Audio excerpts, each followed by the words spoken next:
amamre dwumadie e NYANSAPO TV na Asuo Kwabena ene edi asai na odi asai oda amamre di ekire no Komfo no e wo Abibirem ebase ya omusa erihye amamre mukina ogina dwumadie ase na odi asai aye na Asuo Kwabena na Asuo Kwabena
no ebremo ye da amamre ne amane adi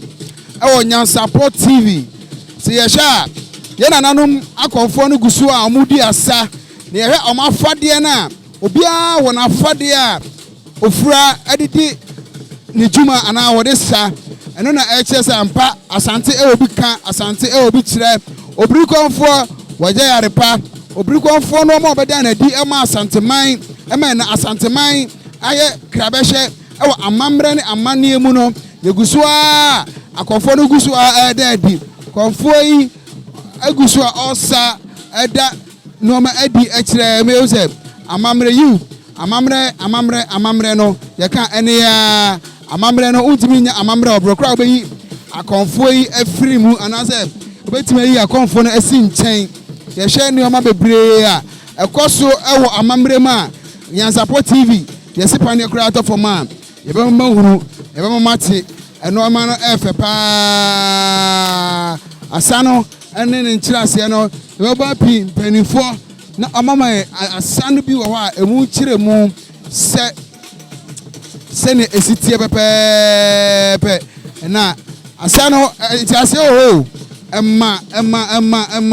tese akom ne dimu ma akom ne edimu amamre de efo amamre efe amamre ne gusu a yede na di amamre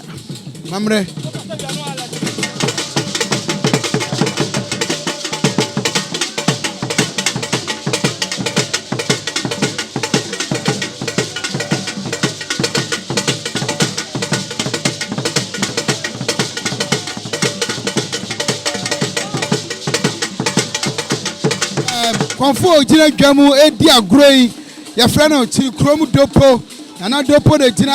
a gem, a dear Sassano, a mamrana, a Gusua de Bremono, a mamrana, Sansi, can't catch him, say, a mamrano, dear, the better from Bia, you made the better from Biano, NYANSAPO TV, Yama soon see, and I am a money and got our home. Yama, who near Cosubia, no Sampa, Titi will be today, Titi will be car, a mamre, and only a dear. Amamre enone kwan fa so a ye bibia e wa Asante mu asei eno tina ena wie yeguso ade djumadie no ebremo a ehemfo ene akonfo akese ahomo Asante mu aguso a omudi won djuma yesu aguso de eho mfoni ebrao ni achechira o ekwan a ye na makonfo so efa so edi won djuma omofa so na so omo